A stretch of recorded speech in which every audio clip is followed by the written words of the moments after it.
Hi guys, it's me again. Sorry it's been so long since I've done, because I've been planning to do this one for a while, but I'm here now. So, today I'm going to be talking about Mockingjay, the third and final book in the Hunger Games series. This one might have to be split into two videos because it's a really long book, and unlike the, it has like a different formula basically than the other two, which are kind of easier to explain. Plus I want to give a non-spoiler video and then a spoiler video because there's a lot of stuff in here that I really want to comment on, but not if we haven't read it yet. So, basically at the beginning of this book, Katniss goes back and visits, if you haven't read Catching Fire, don't watch this video. It visits the ruins of District 12. And she's walking around and basically has like this guilt feeling like this is all my fault, this entire district, all these carcasses I see spewing all over the place, they're dead because of me, which is true, but you know, no one wants to live with that pressure. Anyway, she goes back to her house in the Victor's Village, which the Victor's Village is the only place that was not destroyed by the bombs. Don't know for sure why. Anyway, she goes back and she gets some stuff out of her family's house, including the famed plant book, which basically is a book full of edible plants and plants used in apothecary, medicine, whatever, that their family put together and basically helps Katniss survive after her father died. She brings back a wedding picture of her parents and their cat, which has mysteriously survived nuclear bombing or whatever it is. So, she goes back to District 13, and then we get the first, image of what District 13 is, and it's basically this whole underground society of both District 13 citizens and refugees that have escaped from various districts, as well as the capital. There are some capital rebels there, which Katniss kind of laughs at because they don't really know what hardship is. They're just trying to fit in with everybody. But anyway, the president of 13, her name is Alma Coin, and Katniss does not like her, and I don't like her either.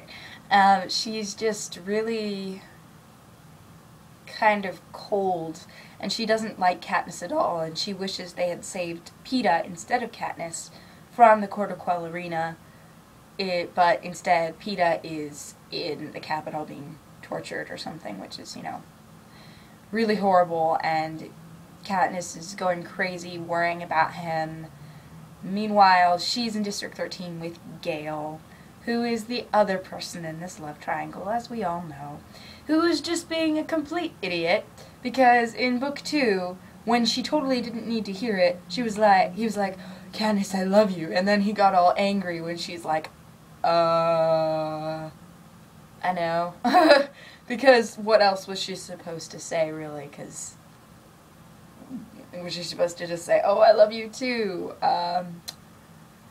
forget, trying to save ourselves. Anyway, bad timing on his part. Also bad timing in this book. He's just completely shut down, cut her off, and it's like she needs him to be there for her. She needs him to be her rock, and he's just kind of like giving her space, which is like, this guy's so stupid. Anyway, so basically what the authorities in District 13 and President Coin want from Katniss is for her to be the symbol of their rebellion that they're starting, and basically the pillar of hope, or whatever you call it, to the people of the districts who need someone to look up to. So she doesn't know if she wants to do it, though, because she feels like so many people have died because of me already. Could I possibly be any help to anybody? And she says something like, could any good I do possibly outweigh the damage, or something? So, basically what she decides to do is she agrees to be their Mockingjay on certain terms. Some of the terms being that no matter what information Peeta may give to the Capitol while he's being tortured, that he will be, he'll have, what does he call it, immunity, basically. so that, like, they can't punish him for it because, you know, he's being tortured. She says that all the tributes in the Quarter Quell and the tributes, the victors that they captured go free as well, just like PETA, and there are a few other ones, but the most important condition, she says, is that she wants to kill President Snow. So Alma Coin agrees to it because she really doesn't have a choice, and she says she's gonna have to agree to it in front of, like, the entire district, so that there's, like, you know, like, so she'll have to be held to her promise. She can't just, oh yeah, say, oh yeah, sure I will, and then back out, because the whole district will hold her accountable. But the thing is, Coin says that, you know, we'll agree to this if you know, fulfill your role as the Mockingjay, the symbol of the rebellion, and if you slip up, deal's off and you all die, basically. So, pressure, just a little. So they continue to try and, you know, puff Katniss up as the symbol of the rebellion.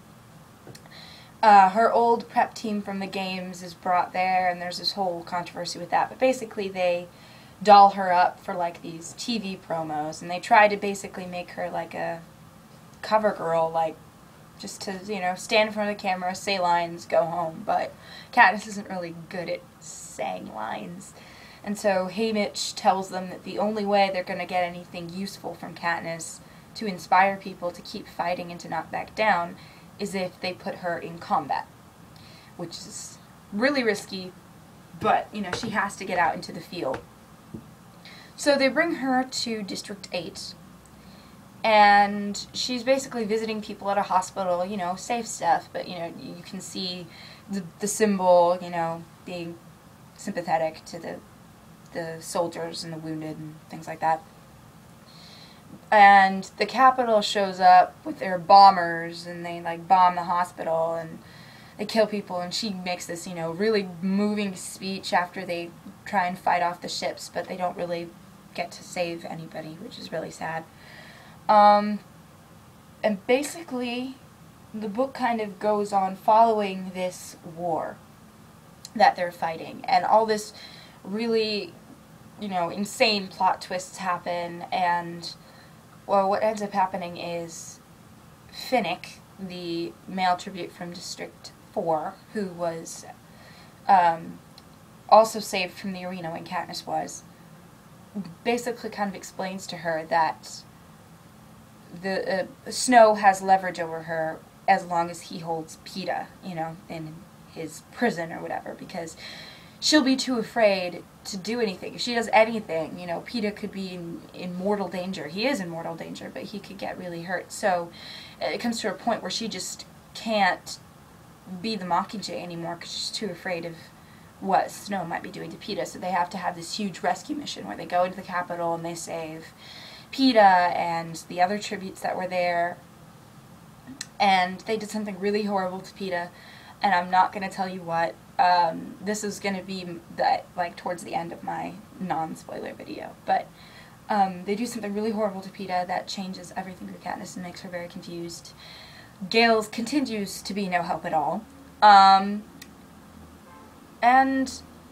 Katniss, I think, is really mostly focusing on the war because the stakes have been risen from Catching Fire and Hunger Games, when in Hunger Games she was mainly concerned with saving herself. In Catching Fire, she's mainly concerned with saving her family and Gale's family and PETA and his family and Haymitch, you know, her close friends.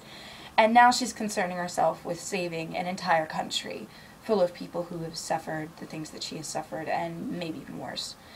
And she concerns herself with killing Snow. And it's just, it's really, I think, an accurate portrait of human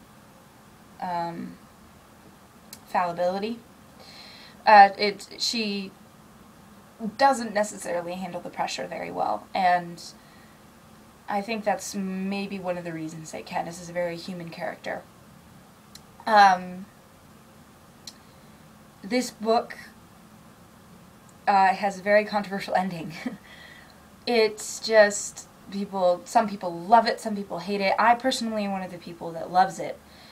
It's not necessarily a happy ending, like, oh yay, everything's good now, but it is, it does have a sense of closure to it, and I feel is very satisfying. So, that is the end of my if you haven't read it yet video. I think I'm going to film the if you have read it video now. Okay. So, that's all I have to say.